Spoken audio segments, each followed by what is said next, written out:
যাওয়ার কথা ছিল 6:05 খাগড়াগা স্টেশন রোড মানে কাটোয়া আজিমগঞ্জ প্যাসেঞ্জার 6:05।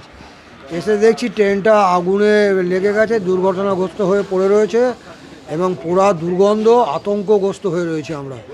দিয়ে আতঙ্ক বলতে কি, যদি আমরা ধরুন ওই ট্রেনটাতে যদি যেতাম, যদি দুর্ঘটনা এরকম ঘটে যেত তাহলে কী অবস্থা হতো, আমাদের নিরাপত্তা জীবন মানে কী অবস্থা হতো স্বাভাবিকভাবেই বুঝতে পারছেন কী অবস্থা।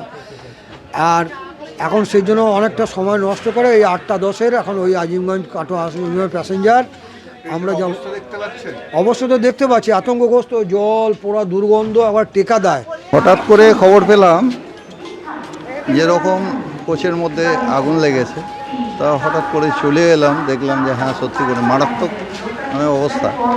ঠিক আছে, এখন কী হবে না হবে সেটা তো দেখে পরিমরি করে চলেও তো এলাম, দেখলাম হ্যাঁ কঠিন অবস্থা।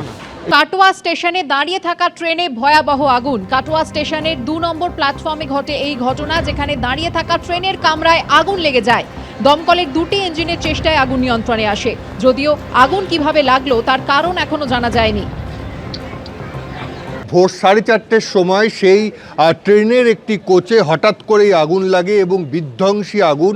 আর সেই আগুন যখন দাউ দাউ করে জ্বলতে থাকে, আশেপাশে যে যাত্রীরা ছিল, যদিও যাত্রী সংখ্যা কম ছিল ভোর বলে, এবং সেই একেবারে যে ট্রেনের কামরা দেখতে পাচ্ছি, সেই কামরা পুরো পুড়ে খাক হয়ে গেছে। যে চেয়ারগুলো থাকে কাঠের চেয়ার, একেবারে কোনো কিছু অবশিষ্ট পর্যন্ত দেখা যাচ্ছে না। এবং আমার ক্যামেরা পার্সন ভেতরের ছবি দেখাচ্ছে যে কীভাবে পুড়ে ছাই হয়ে গেছে কামরাটি, এবং এই পুরো একটি কামরা কিভাবে ছাই হয়েছে সেটা দেখা যাচ্ছে। এরপরেই দমকল এখানে এসে পৌঁছায়। 2টি দমকলের চেষ্টায়, প্রায় ঘণ্টাখানেকের চেষ্টাতে আগুন নিয়ন্ত্রণে আসে। যেহেতু ট্রেনটি 6:30টার সময় ছাড়ার কথা ছিল, সেই সময় ট্রেনে কিন্তু কোনো যাত্রী ছিল না।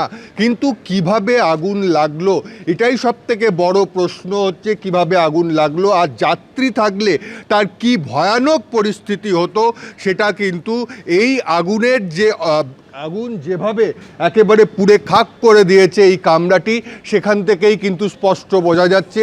পুরো ঘটনার তদন্ত শুরু করেছে রেল, যে কার এখানে গাফিলতি রয়েছে। রানা দাস, এবিপি আনন্দ, পূর্ব বর্ধমান।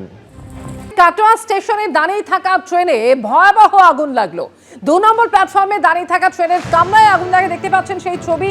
দমকলের 2টি ইঞ্জিন ঘটনাস্থলে পৌঁছয় এবং 2টি ইঞ্জিনের চেষ্টায় আগুন নিয়ন্ত্রণে আনা সম্ভব হয়েছে, যদিও আগুন লাগার কারণ এখনো জানা যায়নি। প্ল্যাটফর্মে দাঁড়িয়ে থাকা ট্রেন, সেই ট্রেনের কোচে কিভাবে আগুন লাগলো এবং সেই ছবি তোমাকে দেখাবো। আর সেই ছবি দেখলে বোঝা যাবে যে কতটা ভয়ঙ্করভাবে আগুন লেগেছে, এবং পুরো ট্রেনের যে ভিতরের অংশ সেটা পুড়ে খাক হয়ে গিয়েছে।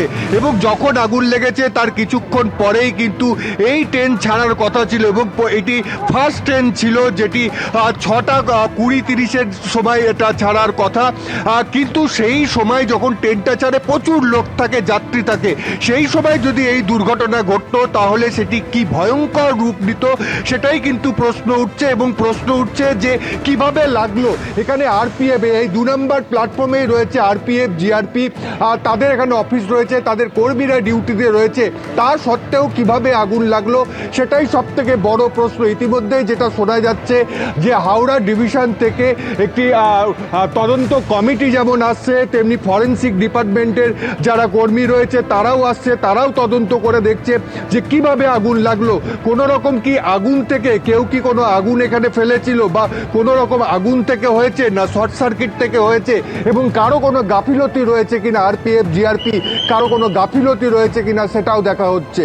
এবিপি আনন্দ, এগিয়ে থাকে, এগিয়ে রাখে।